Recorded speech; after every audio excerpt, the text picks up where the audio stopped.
to the fifth speaker in our speaker series, the Public History Program speaker series. Let me make it very clear that I am not Peter Kopp. Peter Kopp is sitting there, our august leader. He came down with a malady that no historian should come down with over the last couple of days. He has laryngitis. A historian who cannot talk is a very frustrated person. So Peter, for some reason, asked me to step in and do the introduction. My name is Dwight B. Caithley. I teach adjunct in the history program, and I spent 30 years in the National Park Service, which I think is why he wanted me to make this introduction. First of all, a couple of thanks to the College of Arts and Sciences, the Department of History and the Public History Program, the Department of Geography, and Phi Alpha Theta for making this series and this night available to us.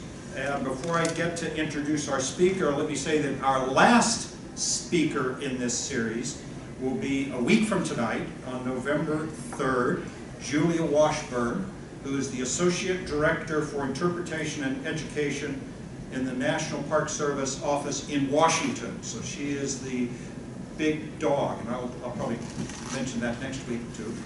She's the big dog for education and interpretation in Washington, directing the education and interpretation program nationwide. She will speak on achieving relevance, a vision for the next 100 years of National Park Service interpretation and education. So, with very little else to say, let me introduce Bill Tweed, William C. Tweed. He is a native of California, although he got 2 of his degrees in Texas.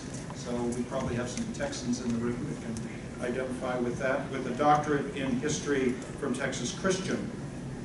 He spent 30 years in the National Park Service in a wide range of positions, which means that he knows whereof he speaks when he speaks in a few minutes. He spent most of those years in Sequoia and Kings Canyon, and his final decade there as the park's chief naturalist.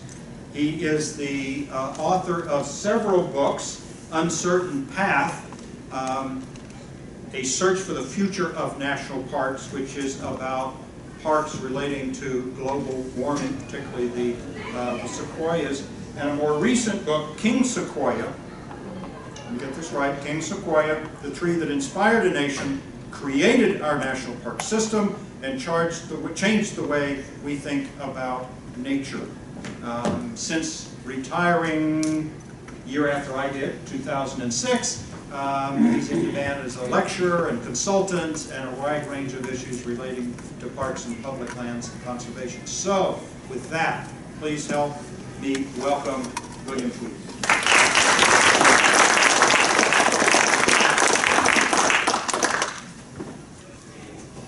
Thank you, Dwight. It's a pleasure to be here. I should warn you, I'm not a historian who has yet run out of words today, although I dumped a fair number on some graduate students here this afternoon. But I'll try to come up with some ideas for you tonight about the subject that Peter Kopp asked me to explore tonight. It's sort of the one, to be honest, that the book was my attempt to explore a few years ago. And it was a study, if you will, that I wanted to do for myself on the national park idea. There's a lot of history about national parks, a lot of political history, lots of biology out there.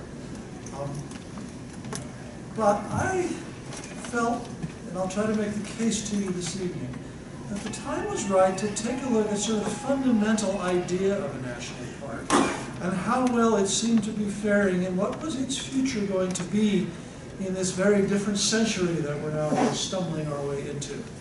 And getting ever more deeply, when I say deeply mired into this new century, it feels kind of sometimes, doesn't it?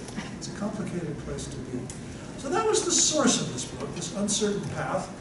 And you can probably judge just from the title of the book, something called Uncertain, that there must be a problem in there somewhere. And the title implies it.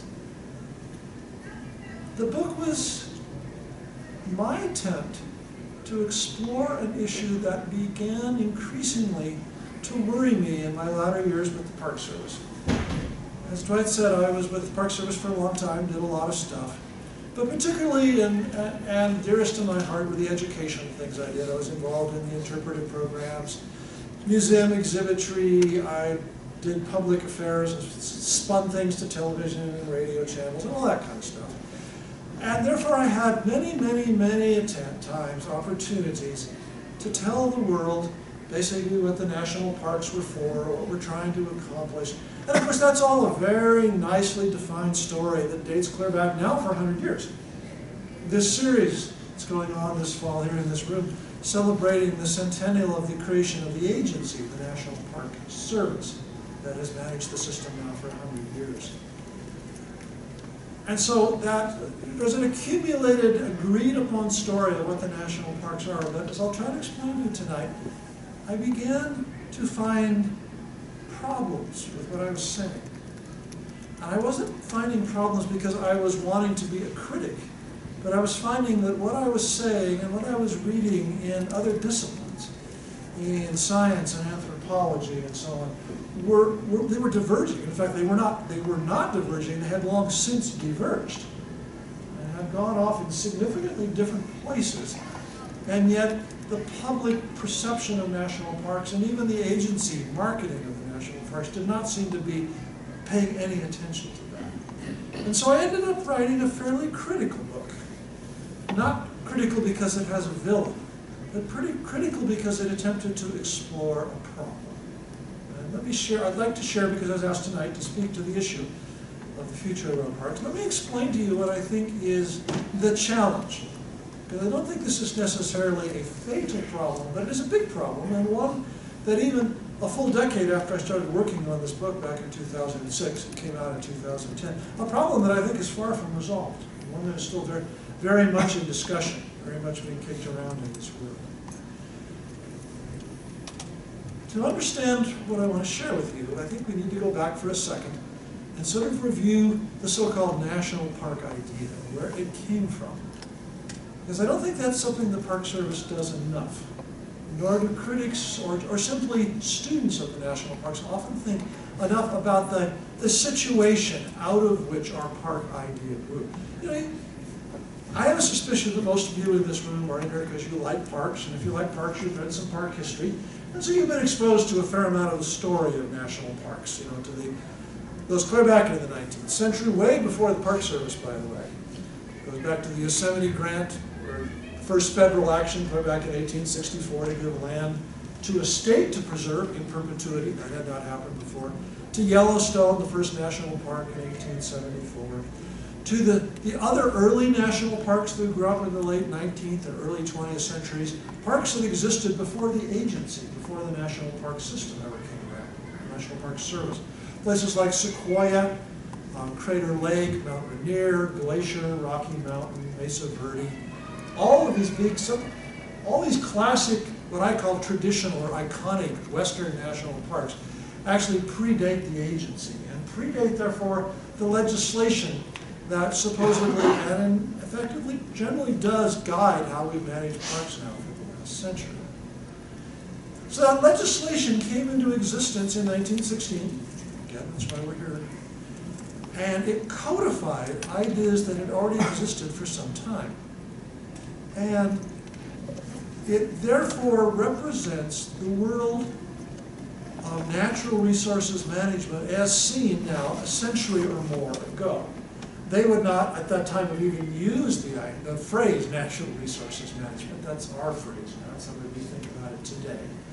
But whatever it was they were doing, national park management, whatever their idea, their dream was, it was from that era, really at the end of the 19th and the very beginnings of the 20th century. And in the national park idea, we're simply codifying a number of broadly known truths that were accepted throughout the scientific and political community. And I'll give these to you. Excuse me, my eye is blinding like that. That's why I'm dabbing my eye here. You guys are obviously challenging me here somehow. Okay, let's see. Assumed truths. That's where we were before I interrupted myself here. The assumed truths of the late 19th and early 20th century about a place like a national park were something like this. Number one, that nature, inevitably and inherently, that natural world is separate from us, and if we leave it alone, it is stable. It does not change. And the only thing that really changes it is human activity. Humans affect or damage land, but if you don't do that, it will remain the same essentially forever. That is the basic concept of a national park, is it not? You take a place and set it aside and it will stay. There also was the assumption in that era that the pieces of our national parks were separate and not much related. The species, if you will, the living things, were separate and discrete. And again, therefore relatively easy to manage. And therefore, if you had discrete pieces, and if you didn't mess it up, and if you put, as I say, a fence of law around the place, what would happen to it? Nothing. And you could find a resource, let's be used a better word, you could find a landscape with resources or features upon it. In those days, they tended to talk about features, not resources. You could find a landscape with desirable features. Let's take a Yellowstone or a Yosemite or a Grand Canyon. If you put the fence of law around it and you took good care of it, you didn't let people hurt it, then it would go on pretty much forever, just as it was. And that's a very powerful idea. It sold well. That had been built up. It came out of the 19th century. John Muir wrote it, just those terms, well before the Park Service Act. And he, in that fact, was simply reflecting his era. The early people we would call environmentalists believed it. For example, the Sierra Club, founded in the 1890s, was thinking very much of these terms, very comfortable with these, because this was mainstream. The scientific world was thinking in the same things, the same directions. And so this was a very comfortable and powerful idea. And the people who created the National Park Service, the agency, led that campaign in 1915-16, particularly a man named Stephen Mather and another named his assistant Horace Albright. They adopted these ideas very uncritically, because why was there any need to be critical? These were popular mainstream ideas. It's also worth noting that the people who created our national park system, the service that runs it, were in no way, shape, or form scientists. Anybody ever read a biography of Stephen Mather? One of the things that amazed me about 2016 is no one came out with a new biography of Stephen Mather. A huge gap. Very interesting man. You know what he was? He was an advertising executive. If he lived in our own time, we would have called him a madman. He made money advertising. He invented 20 mule-team borax and took an industrial chemical and converted it to something that every housewife in America needed to own and buy every week. That's a way to get rich. He did very well by it. His assistant, Horace Albright, was just had graduated from law school. He was a brand new attorney. No science, either of these men. And the people they surrounded themselves with, who led the campaigns to create the agency, were not scientific in their thoughts at all. Not that they were anti-scientists, simply that science was not important to what they were doing, because everyone understood how the world works. Take land, set it aside, prevent abuse, everything turns out perfectly. 100 years later, the world looks a little more complicated, does it not? We've learned some things. We didn't learn them particularly in parks, but we could say that the parks are continually reminding us of these lessons. We've learned these things basically through the work of several generations of biologists. We've been paying a lot of attention to the Earth, as we all should be. It's the one we live on, and we should probably try to care for it. We have learned what happened to the dream of everything, that you could make pieces of land separate. Do we believe that anymore? We know it's not true. All modern science talks about interrelationships. We actually invented a science to talk about the interrelationship of living things, right? What do we call it? Okay, you do have words. Ecology. You can talk back to me. That's good. I know you're awake then. It's ecology. It is the science of the interrelationship of living things. It began actually as a very hypothetical proposal about the time the Park Service was created, but did not really catch on in the colleges and become mainstream biology until at least the 1950s and 60s, and even then it was very preliminary at first. And really the last third of the 20th century, many of you will have remember when suddenly ecology took off as a word. And of course, they started misusing it for everything else for a while. Right? Anything related to the environment was ecology. Right? But no, ecology is how living things are interrelated and affecting each other. So we developed a whole science, which is now mainstream biology, that is really contrary to sort of the founding premise of the national parks.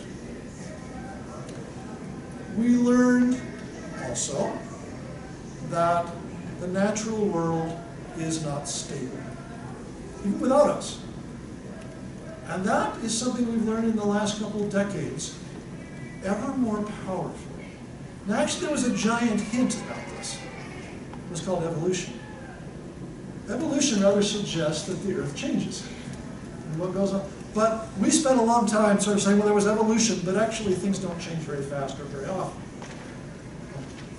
In the 1980s, for a while when I was working in the parks, shared the front office I shared with the parks, the research scientist who was in next door. We shared the front office, the women who helped us do all the important things that we were too lazy to do.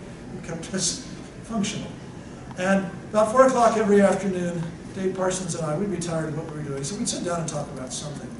And he, Ph.D. biologist, he was endlessly lamenting from his studies in the Sierra Nevada. He says, everything I'm studying here contradicts everything I learned in the 1960s in biological graduate school. And that is that you can trust biology to keep doing the same thing. He says, everything is unstable and changing, and this is not what I set out to learn. And they had to begin to reinvent how he thought about nature. Because nature is not stable. Nature is endlessly turning into something else. Well, that again is not what the national park was designed.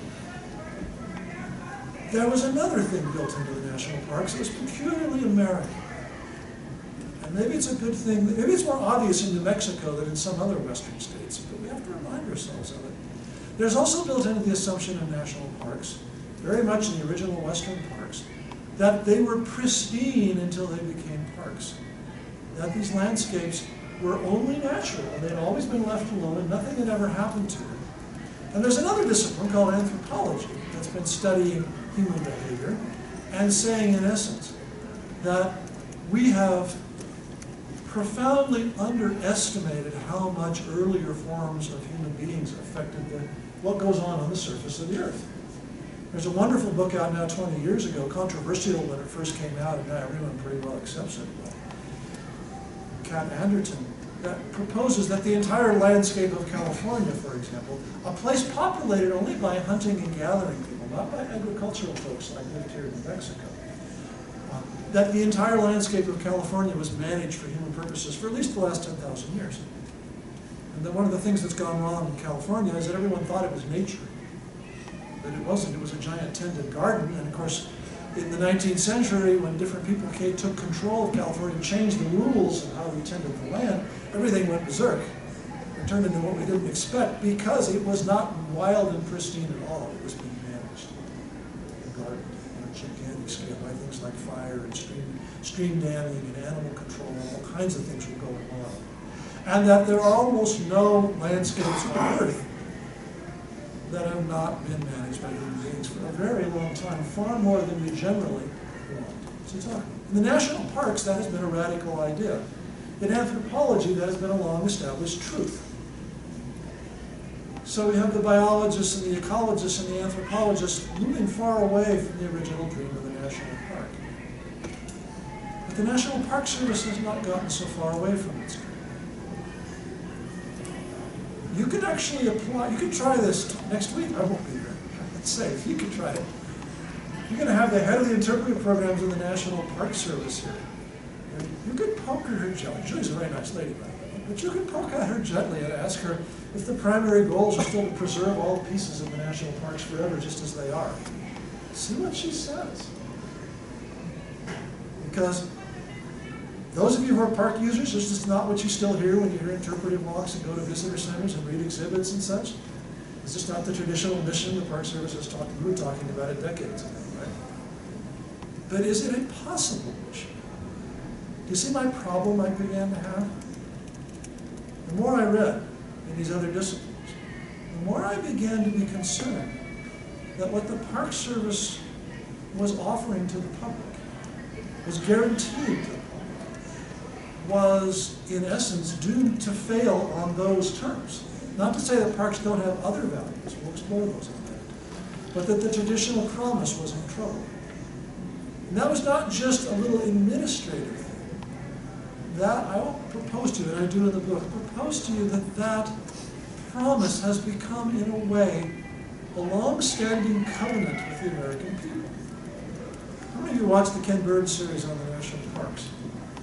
Most of you. Well, it shows every 6 months forever on PBS. It comes around and around.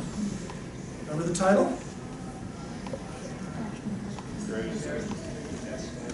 America's Best Idea. That's where that's how this has evolved, this promise to preserve these wonderful things intact. Here, the law promises it. Preserve these things intact for the enjoyment of future generations. That's the law of the United States. It's actually codified. And in fact, as we were talking with the group this afternoon in the seminar, it actually is so codified now that Congress has worked it out that, in fact, you cannot have change in a national park, any impairment, unless you have a specific congressional authorization to impair a park resource. That's a pretty confident law, isn't it? Is it a realistic law? What do you think? I mean, the world goes on. Laws are done. So here we have this promise to the American people, and the American people love the national parks. You love them. Why are you here tonight? You're curious about national parks, right? But you've been coming to this series. You're curious about your parks. And so we have this promise to the American public, fundamentally, that it will not change. Back in the days when I had a flat hat and was out with the visitors among the big sequoias of the Sierra Nevada, you know, those wonderful moments where a set of grandparents would bring their children and their grandchildren to see the trees and say, when I was a little kid, my grandparents brought me to the same tree, and it's just the same, and your kids, you know, and so on.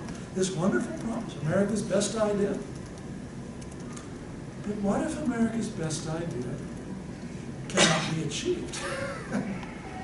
What if, in fact, the 21st century is giving us whole new ideas? That's what I was wrestling with in this book. Because obviously there is nothing on this earth that is completely set aside from our effects. What do I now read? That the snow melt in the Rockies is affected by the dust blowing off the Navajo reservation because of sheep herding for a century now. We've debated that we're about to run out of the next 25 years, probably going to run out of glaciers in Glacier National Park.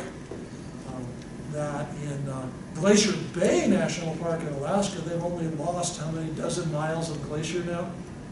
But you sail up to where John Muir saw the glacier and there's nothing to see. You have to sail another, what, 10 or 20 miles up the fjord now?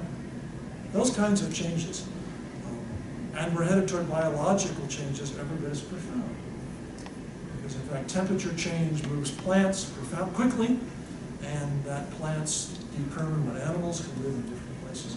And so we're starting down on a path of great scrambling and great revision of things. And in fact, step out of the national parks. Is there any doubt in the American Southwest that you're in a different era now?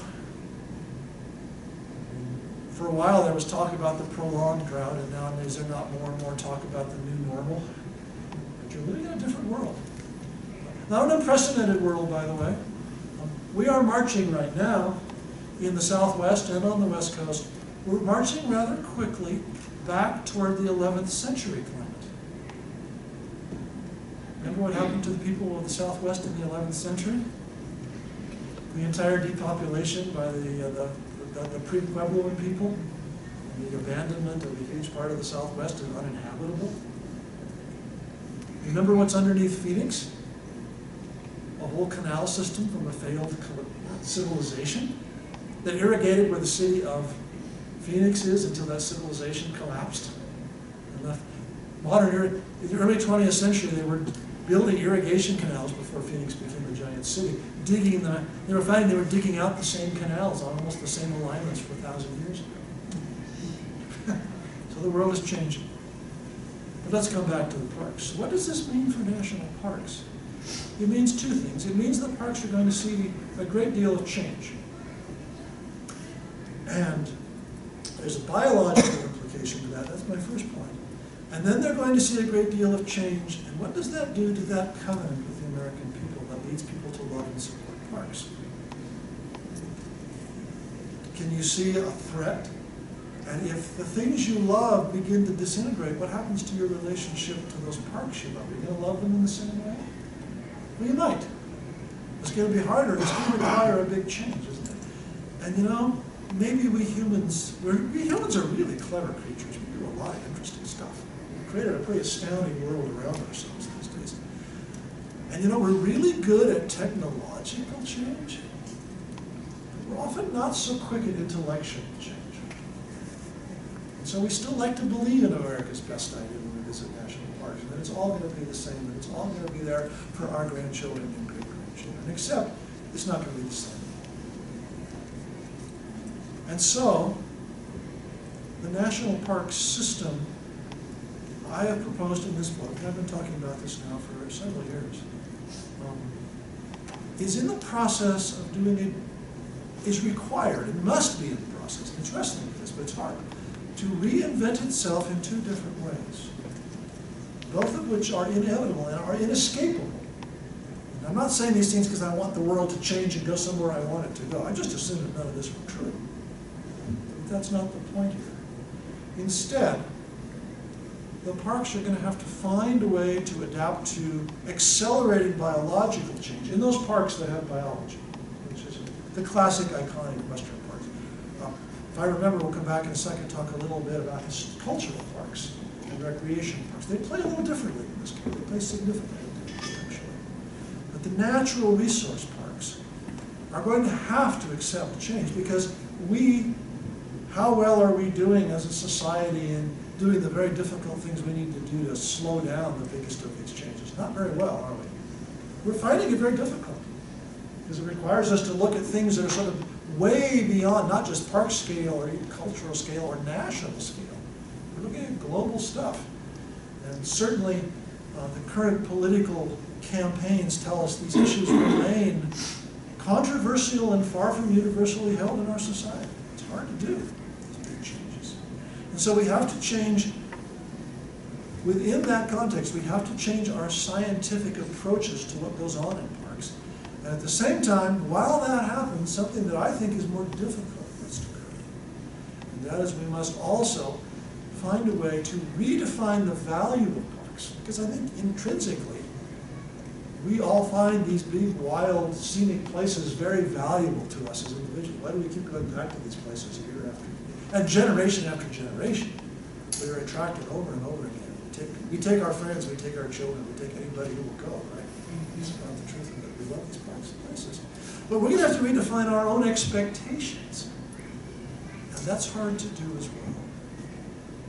So how should this happen? We talked about this some today as well. Here's the ideal way it should happen, and you could start probably guffawing, laughing, or crying if you wish. And that is, of course, our Congress will sit down, as it has throughout the history of our republic, and the various political groups will sit. So we need to redefine this, and they will seek a general central compromise of allowing new, rational, well-thought-out, science-based approach to the management of our natural resources. And by now, some of you are beginning to snicker at me, right? Mm-hmm. That is the way, by the way, yes, am I being facetious? Sadly, I am. But is that not the way it's supposed to work? It actually is. And by the way, there have been times in our history when it did work that way. We've had spells like that. And we talked again today about the pendulum of how we've swung back and forth between sort of communal, semi-rational government and periods of deep partisanship and deep divisions in the American culture. We've had multiple examples of both in our American history. And right now, again, we're back into deep partisanship. And I made the comparison today. We have politicians, and I'm not picking on any party right now. We have politicians who seem more interested often in counting coup, like a Comanche Indian, than in actually solving it. We've had a lot of coup counting going on. We haven't solved that. So, is Congress going to solve this? Supposed to. Do you trust Congress to do this? Anybody want to raise their hand and say, I wish Congress would do this for us? We'll see. I quoted the figure again today. I think last time I saw we rate Congress now slightly below used car salesmen. But we do re-elect them. Almost all of them. And then we hate what they do. We don't trust them. We all think our local guy is defending us from the rest of the idiots, I guess. But the whole system doesn't work. And so we have this stalemate that does not allow the traditional ways to make big decisions be solved. And so instead, what is happening, and I don't think this is entirely bad by any means, in that gap, in that vacuum, we have instead ideas rising up in universities. Like the seminar here that's talking about the parks this year, graduate seminar. We have organizations, some environmental, some others, that are working ideas.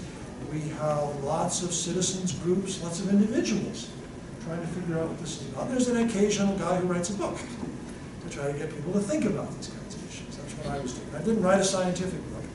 I really wrote a book that I did my best to send out to the general public and say, these are inescapable issues. It's the pitch I'm making to them tonight.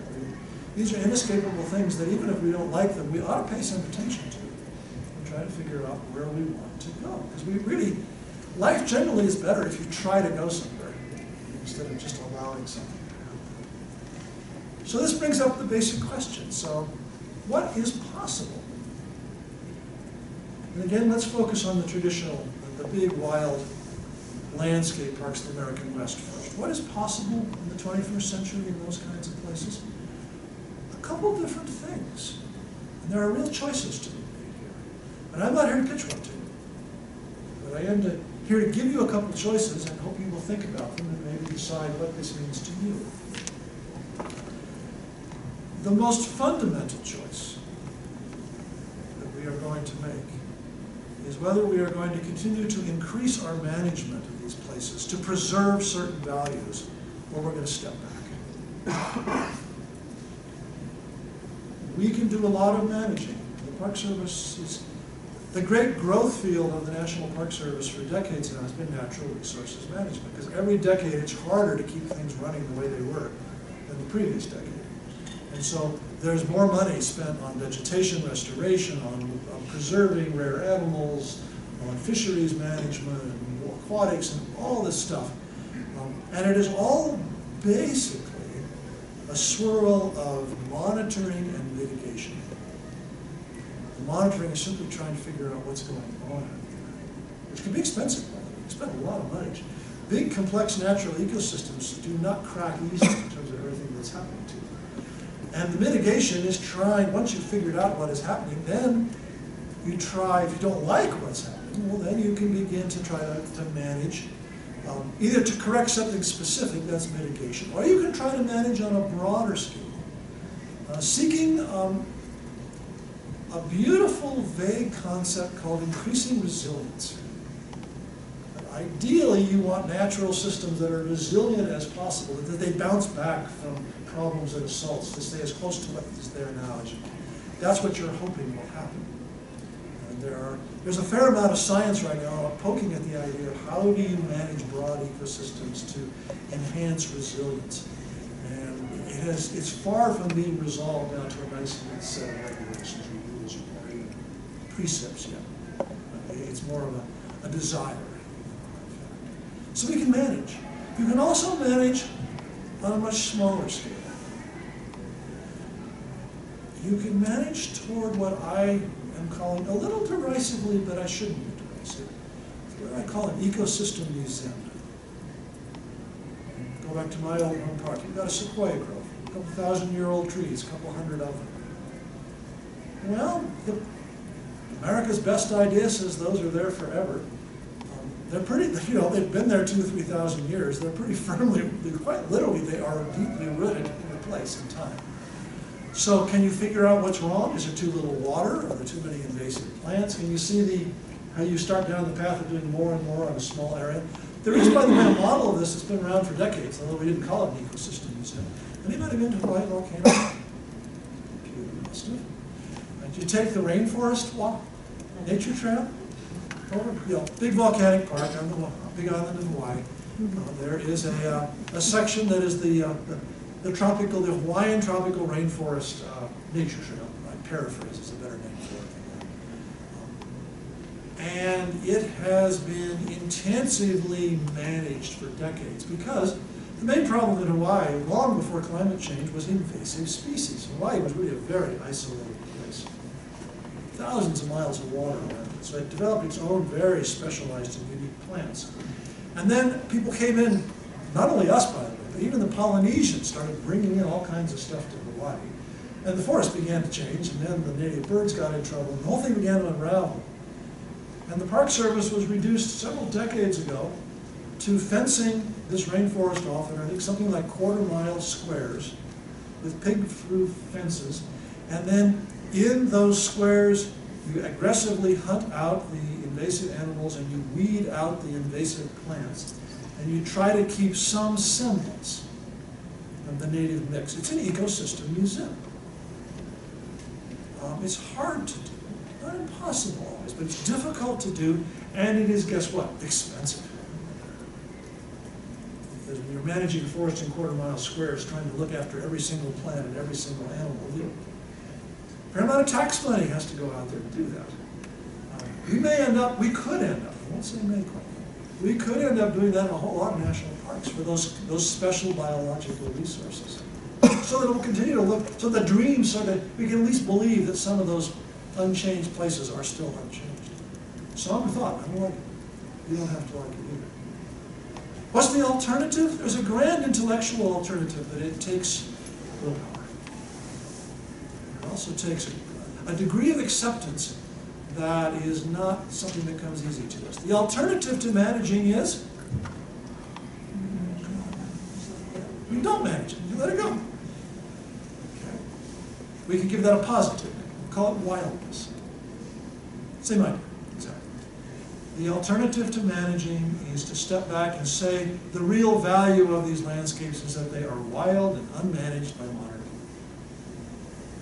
That is intellectually perfectly viable. But then what's going to happen to those places? They're going to change. Where are they going to go? We don't know. Are we going to like where they go? Societal taste is an iffy proposition at best. We never know what we're going to like next year. That's why we have factions. We keep reinventing what we like. Right? Will the public accept when things begin to change? We saw a pretty good example of this, by the way, 25 years ago. Didn't get good press. Remember the Yellowstone fires? How well did those go over initially? Remember America screaming, how can you let the national park burn up? That was, by the way, a perfectly natural recurring event in Yellowstone that happens every couple hundred years. That's why the forest that we burned down was an even-aged forest that grew after a fire. We burned it down and grew another one.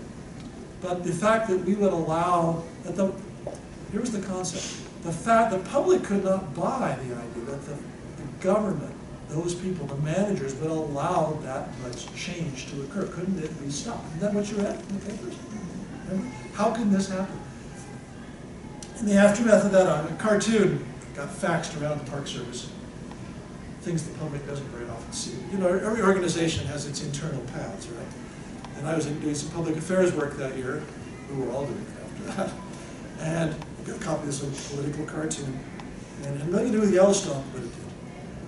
It was a cartoon of a reporter basically standing on a beach. This was in Texas. And it said, hurricane sweeps over Padre Island, the south coast there in Texas. Hurricane sweeps over Padre Island, Park Service held responsible. That's the way it felt to managers in public land, if you get the twist. Okay, the fire was a giant, natural, unmanageable event, but the public could not accept it. That's a tiny challenge compared to accepting wildness across Western landscapes. What about those other kinds of parks? Oddly enough, they do a little better in this point. Because cultural parks preserve things built by Come on. Us, people, humans. And you know, if humans can build it, we can maintain it and rebuild it. I mean, that's a little simplistic, but you get what I mean. You may not always be able to preserve the landscape around a cultural site forever, but then they probably are nothing like they were to start with anyway. Because when we go up and look at the beautiful natural landscape around, let's say, in this part of the country, a big pueblo ruin out on a mesa, did it look anything like that 1,000 years ago? No, there were hundreds of people living there. And it was an entirely different landscape than the one we now preserve as the natural setting for a ruin. So, but the things we make, we can preserve. And therefore, historical parks really, and remember, over half of our system, our federal park, the 400 plus units of the national park system, more than half of them are cultural units. They have a better future than this grim one I'm describing. And recreational facilities also do something better, because we can manage recreation better than we can often recreate. The hard thing to manage is nature, because it's going to go where it's going to go, and we can only do our best to control small parts of it. And that, I think, is probably the foreseeable future for national parks.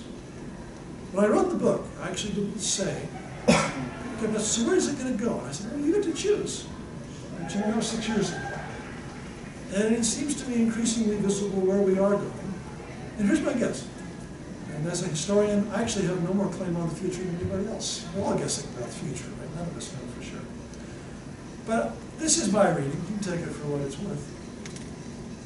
In our governmentally tax-skeptical culture that we now have, it is hard to imagine the national parks beginning to receive the funding necessarily to manage on a very large scale change on wildland landscapes.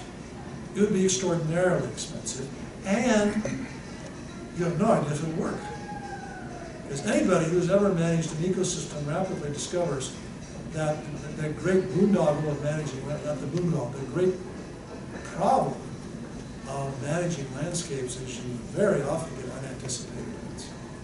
Don't know. You have to work it all out, and this is what it's going to do, but it goes away. So you could actually, if you had it, you could spend a whole lot of money and still not end up anywhere near where you're going. Our last 50 years of wildland management in the West is full of surprised, unintended consequences of growing plants. We just didn't end up where we thought we were going, and we spent a whole lot of money to try to get there. So you don't have the money, and it probably doesn't work on a big scale in any reliable fashion.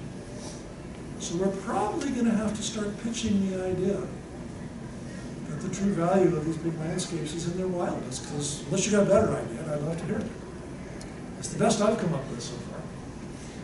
And intellectually, like I said, it feels pretty good that there are places. Remember the original idea of wilderness when they created it back in the 1960s as a federal designation? Was it was meant to be an act of humility. There are places we should leave alone and simply enjoy them on their own terms. That was sort of the statutory implication of the Wilderness Act. You read all the literature around that back in the 1960s. Humility is a word showed up over and over and over again. Are we going to end up managing small areas because we think they're too special to lose? Of course we are. So that's what we do. That's what human beings do.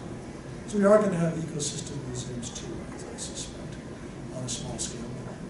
Maybe that Sequoia Grove I talked about is a classic example, but there are lots of others. Geological parks may do okay. We have not figured out yet, we humans have yet to figure out how to mess with plate tectonics. Although we've done a pretty good job in Oklahoma of loosening things up, we haven't got to the tectonic scale, which God knows we may yet. But those processes are going to continue.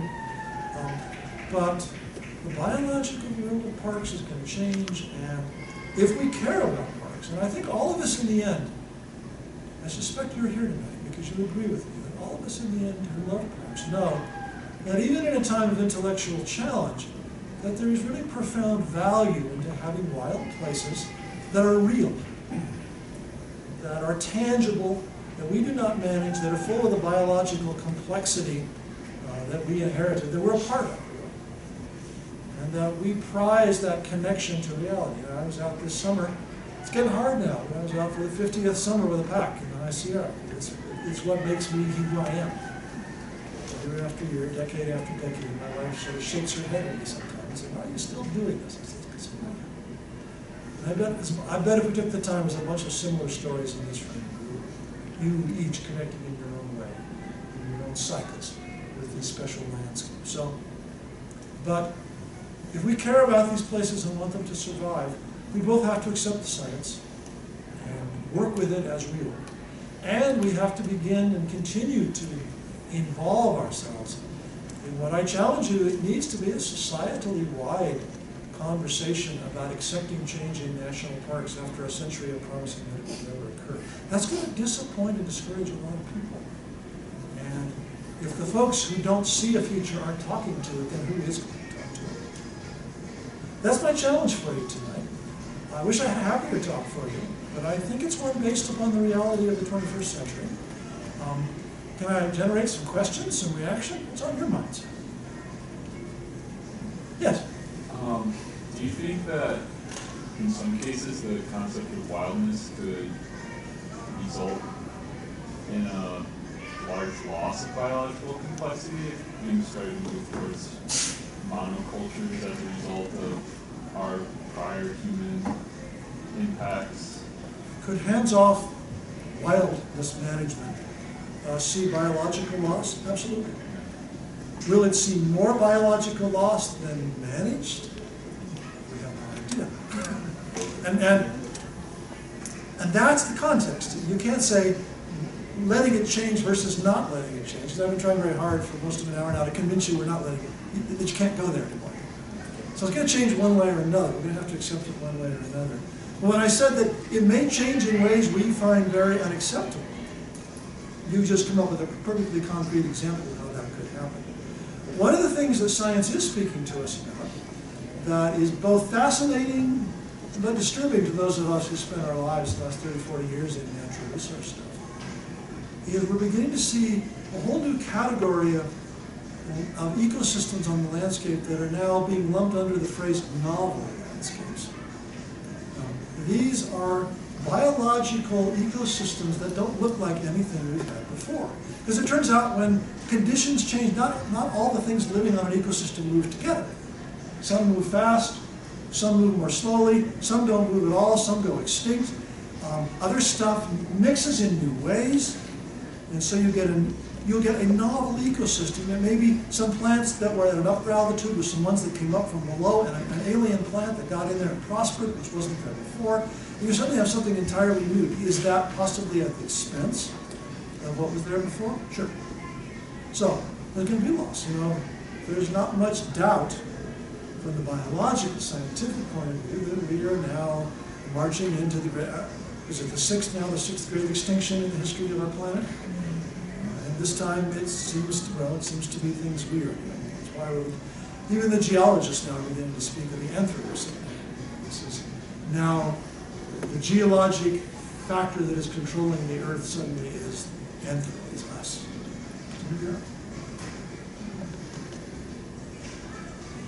Yes? So I'm sure you're aware that one of the lessons from parks elsewhere is that porous boundaries and less of a fortress approach has a lot of benefits. Do you see that as part of the future? For example, like the Greater Yellowstone area thought large is somewhat like that. And I'm wondering what you think about that. You observe, and I agree with you. And I'll twist your words slightly, but I think I'm saying the same thing. Tell me if I know. That this insular model of national parks that was American-born and has been far from universally taken up elsewhere. The national parks outside of the United States often are quite different in concept, are more porous in their boundaries, accept a good deal more human activity within them. Large, for example, in Europe, there were no pristine, untouched landscapes that anybody could even imagine, falsely. The British national parks, for example, the ones I know, are preserved pastoral landscapes with several thousand years of low-level grazing and agriculture taking place. And you're observing, and again I agree with you, that these kinds of parks seem to be better suited to the 21st century. I agree. I think it is a better model. It's ironic, we pride ourselves in America being sort of like the home of the national park idea. It turns out some of the revised versions are better, perhaps, for the conditions we now face. You ask, does that imply a logical change in national park management here? And I think that's a good question. You bring up one of the easier ones, the greater Yellowstone ecosystem. Many of our big wildland parks in the West are surrounded by Forest Service wildernesses or even other managed public lands. The boundaries are often, in management, very precise and hard. Does that make sense from what science is teaching us now? Does it make sense to the accreted politics of the American political system? Yes, because the Forest Service has one set of people who protect it, and the parks have another set, and they joust, and they can maintain the line. Looks sort of like Berlin, the national park surrounded by, in the old days, surrounded the wall around it and something else around it. Well, that insular model doesn't work. And by the way, a good deal of modern science, and I think you're aware of this when you're asking the question, suggests there's been a lot of study in recent decades of island biology, pointing out that the smaller a tract of land is, the fewer species it can preserve. And in fact, we have created national park islands, biological islands, that once were big, continuous landscapes, Yellowstone again, an example, and then have managed right into have isolated them by other types of management and left the park as a very confined place. And often that may not be big enough to preserve the very things we wanted to have. That's the science of biology. So fundamentally, yes, that's a valid concept. Would it be useful to start looking at those? Those are the kinds of big level questions we ought to be asking. Anything else? Yes. I appreciate your talk. Thank you very much. I have a kind of a maybe two-part question. One, if it's the responsibility of the Park Service to raise awareness about the status of parks, what can the service do to sort of increase the sense of ownership of parks as these special places among the public? And then the related question is, how far along are arguments about privatizing parks? Two very different questions. Okay, back to the first one. I got it in the second one, I'm sorry. So what can, if it's a responsibility of The the Park National Park Service, Service to yeah. sort of raise awareness about the status of parks, increase investment in parks, What can be you done? know, ownership, what can the park do? Okay, part one. Park Service Oh, do? sorry about that. I've been talking a lot today. Thank you. I'm getting to short here. What can the park do? How much can be done? A fair amount. Some of it's a great deal of it's being done, but there are limits to it. Have they watched PBS? How many Find Your Park ads have you seen this year? How many big? To celebrate the centennial of the National Park Service, the Park Service decided, 50 years ago, the celebration for the 50th golden anniversary of the Park Service was a huge investment of physical structures and investment of roads and buildings and sewer systems and camp. You're still largely flushing things from the 1960s in the national parks. All these concrete block bathrooms, all these things, right? Okay, so that was that response. Our response this time was very much to your concern. Our response to the agency was to try to create a new level of connection with the American public by really an unprecedented national advertising campaign to try to involve people in parks. That was supposed to be, and largely was, also pursued park by park on a local basis. It was the Find Your Park campaign. And again, I don't know where else they showed up. If you watch PBS, you were seeing these little 30 to 60-second flashes of park rangers and beautiful scenes, and that was an expression of that. There are limits to how far you can go with this, because speaking from my own experience in the many years I was involved in this kind of work, I can tell you that the Congress is not particularly enthused about the Park Service educating the American public about environmental concerns from a Park Service quasi-environmental position. And that's the kind of stuff that generates budget kickbacks if it goes too far. So there is an ill-defined but very real little narrow line you've got to find there to go as far as you can before they take away your money and shut you down. And that game goes on and on and on, and it has no clear end, because of course those things don't. But everyone is always aware that there is the ideal level of education is way beyond what is politically acceptable to a portion of our Congress. that puts agencies like this in a very tricky business. For many years, the Park Service actually lived in a world where it simply did not advertise. It did education in the parks. I can remember being told very clearly, you do not have messages for outside the park except about what's inside your park, that you're not going to talk about. That has gotten softer. This administration has allowed you to do that. But, you know, we have an administration setting policy and a Congress doing budget. They're not necessarily, can I say pretty obviously, they don't necessarily always agree. Have you noticed? Yeah. And so that's tricky territory. Now, the second question was about privatization of things like national parks. Opinion, because who knows? I don't think, to be honest, that in the short run, there's much of a likelihood of privatizing the national park system in pieces of it. But, before you were feeling too sanguine, I think, remember that that's only a small piece of the American public land system that belongs to all of us. And the pressure and the likelihood of success is substantially higher on other types of lands, mainly because the national parks are more prized by you, by us, than are many of the BLM lands and other types of public lands. And there are some pretty serious efforts. Utah, your neighboring state up here, being a pretty good example, working pretty hard to try to make a case that the public lands, maybe with the exception of the park system, should be transferred to the state so the state can manage them for the benefit of the citizens. Among other reasons, that's giving away a huge public asset of the United States to a much smaller group of people. Also, and who knows what it will lead to, quite likely to a resumption of the 19th century. Remember, until the late 19th century, we forget this in our history, the entire public domain of the United States was for sale. And up until the beginning of the 20th century, we've also forgotten this, one of the two biggest sources of revenue to the United States government was real estate. We ran this country for more than 100 years on tariffs and real estate sales. And then we had to do things like invent the income tax because we had to get beyond that. We stopped storing the public land.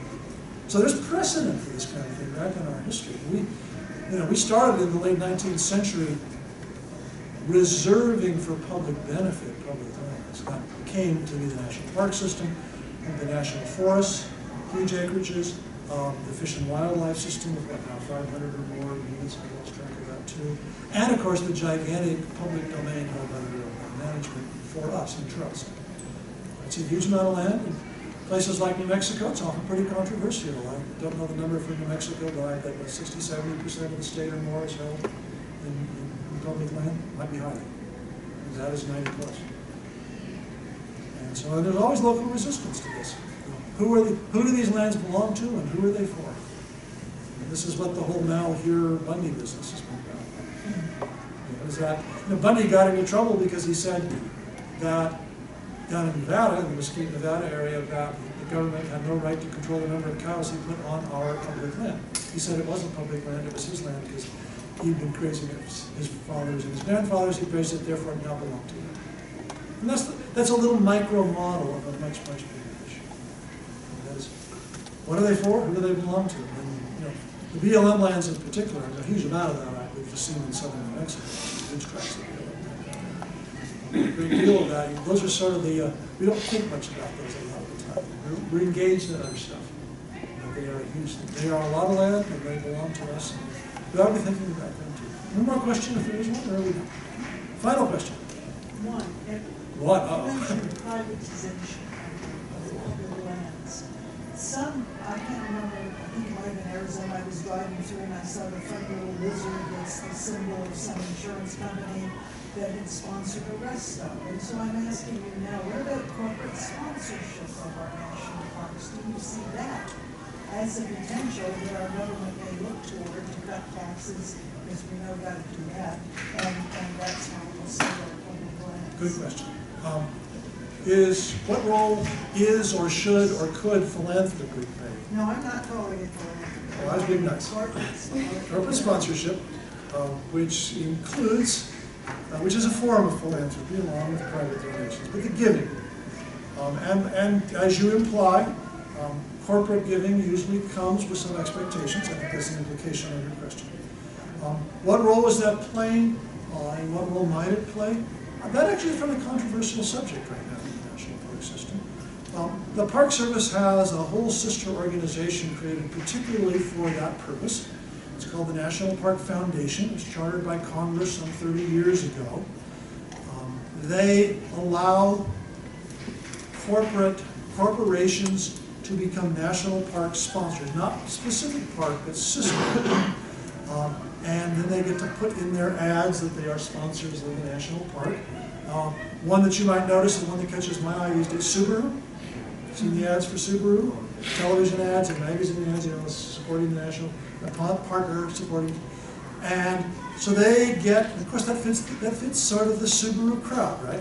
I own a Subaru, and I think it's kind of like, I think it's a cult. If you own a Subaru, you belong to this little cult of people who own Subarus and you wave at each other and you all think, I don't know. But it is in a funny way, something like that.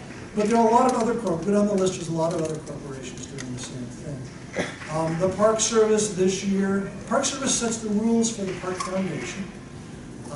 And yes, the hunger for money is intense. One this year that was a rule that was changed that left a lot of park people feeling uneasy. For the first time this year, the Park Foundation has been told by the Park Service that it can now accept donations from corporations that produce alcoholic beverages. That was one of the no-nos for decades. And so the boundary here, the limits are creeping. You know, the old nightmare is the evening in Yosemite, you look up on it, it's the last light fades and projected up on Half Dome is brought to you by Xerox Corporation or something like that. Are we there? No. Is the pressure there to increase that? Absolutely. Is the agency hungry? Yes. Is the agency cautious and scared? Yes. Do most parks also have local fundraising organizations that are trying to do the same thing for individual parks? Yes, I chaired one of those for 4 years. Spent a lot of time trying to promise people that it's a really good thing to do, but we can only do so much for you. And a lot of fundraising is, better or for worse, is quid pro quo for publicity. That's why corporations and even big individuals, big individual donors often are given monies for recognition. That's how our society works. So there's a real open stress there, an ongoing game, and I don't think it's over. We'll see where it goes. I would guess that the pressure will continue to see more of that sort of thing unless, and this is the way our world works, unless something misfires badly in a place where there's suddenly the counter-reaction. And that's also the way we tend by default. We don't make, I mean cranky, but we don't seem to make reasoned decisions anymore. As a political world, we go down a path for a while until something misfires and then we swing the other way really fast. It's just sort of our political campaign. You're always grabbing positions, but we can all step back and be a little more purposeful. And on that note, that's a positive note. I will say thank you so much for your attention tonight. It's been a pleasure to talk with you. I'll stick around if you have any individual questions. Thank you.